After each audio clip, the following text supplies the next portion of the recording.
Nothing's like One Piece.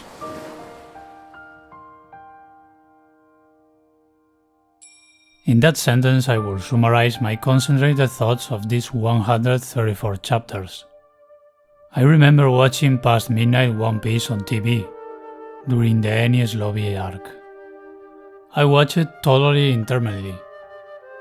And still I thought, nobody gets me off this boat. One Piece is already for me one of the best manga anime of all time. Eiichiro Oda synthesized perfectly what I think One Piece is about in just 2 sagas, thanks to the pirate setting mixed with a certain fantasy. About each person's treasures. These treasures can take different forms depending on the person, an entire nation, a village, a katana, an idea, an ocean, a simple straw hat. They are all, in a way, dreams and promises. Through various actions and speeches, they deal with and reflect some characters' goodness, sense of justice and convictions.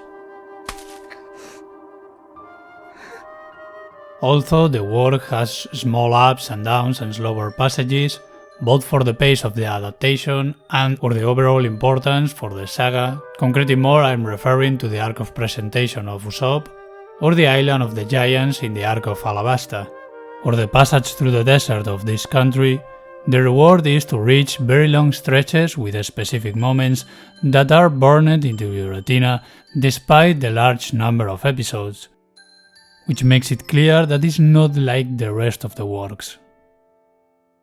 I also trust in Oda's cadence in order to expand the lore and the dictionary of terms of his world, being the East Blue saga much more contained and focused on introducing and developing the initial members of the crew, leaving several seeds and concepts. 2 from Alabasta expanded much more with the function of the Grand Line with the log posts and the process from island to island. The final island, the Shichibukai, the world government, the D, the ambiguity and details of Nico Robin's past. Not only those great moments or the vast world building mark the work as something excellent, not only for the content written and drawn by Oda, but for its animated adaptation with a direction to take off your hat, and with a composition and choice of music composed by Kohei Tanaka and Shiro Hamaguchi, as inspiring as full of melancholy and dreams that make it unforgettable, or the lack of it in other moments.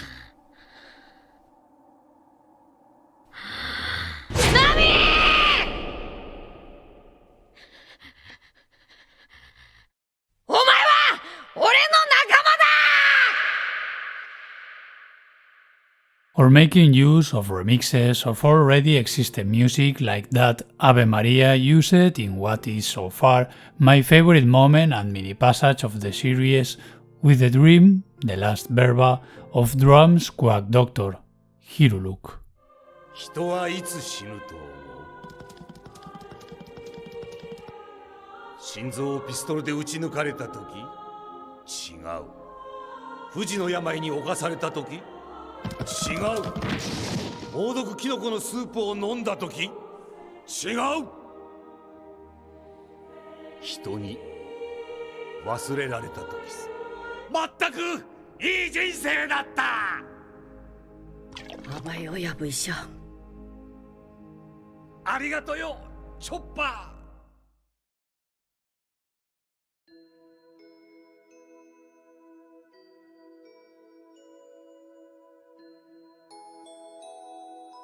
But rather I'm referring to the ones where the characters just have fun goofing around and interacting with each other with their own dynamics, further elevating the chapters that came, are coming and will come in terms of greater narrative burden or character development arc.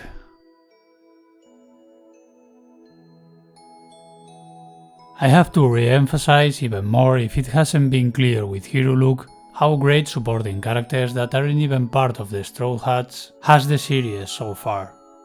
I really like Captain Smoker and Tashigi, who besides being one of those who witnesses the last gesture of the new king of the pirates, which is paradoxical, both as they have new encounters with the Mugiwara, end up representing the most problematic side of being part of the Navy, and see what is the justice of the government, the justice of Luffy, and his justice, which this term, what is fair, is one of the great themes that touches the work, or its endonym.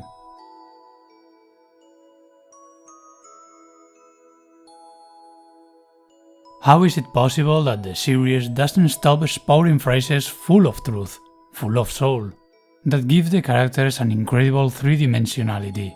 And I think that very few works of this kind can boast of having this characteristic, and how they manage to connect these phrases with the type of environment in which they move and live. That is, a world with clearly abounds the systems based on feudalism, authoritarian monarchy, corruption and political framework, where the citizens and those who seek to achieve their dreams are often subjugated or being puppets of these systems.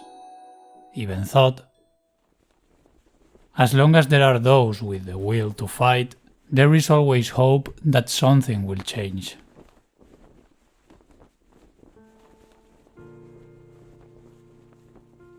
Luffy is the embodiment of what freedom means and a rebellious, but just cause. He is innocent. He may be somewhat stupid, but he is not someone who is foolish or doesn't see the reality of the world he is in. It's not that he doesn't know how to be empathetic or time his emotions with the situation, because his emotions are coherent and necessary to the situation when it really matters.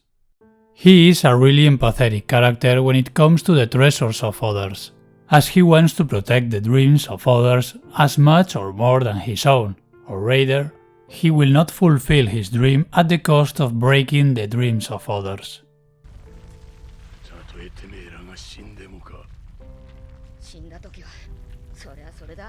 Luffy is the captain of the ship because the others believe in him, because he believes in them, because he has risked his life without expecting anything, and they see his determination to be the king of pirates, and they just follow him.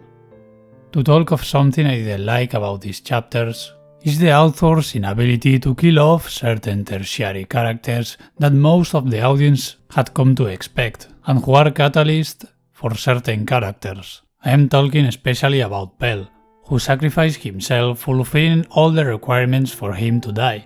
They show you a flashback of him before he dies that implies that he has had a good life and that it is worth sacrificing himself for the princess. It is the last big problem of the arc, and he is the only one who can do it. And the way the explosion is shown, not even the remains of him should be left.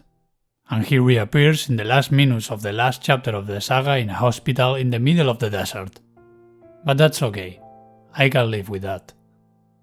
I also think it's something inherent to the tone Oda wants to give the work. It's an adventure, and the series, although it has and will have more deaths, it will never become a dark work, nor it will become another demographic that its mangaka is not interested in being. As he said when asked about the lack of romance in his story, I'm not interested in that. This is an adventure. I see. So this is what it is about. Still with little pacing issues and some humor and situations that sometimes may not quite land, when it all works, which is the vast majority of the time, it hits the nail on the head. I'm very comfortable with the length of the work and how far I still have to go to reach it. I still have yet to know exactly why it is so good. The way it portrays the emotions, the speeches about freedom and dreams, the battles, the tragedy inherent in injustice. Every time I sit down to watch an episode, I'm satisfied. Somehow, you are connected to the journey. You laugh with them, you cry with them, you get angry with them, you learn with them.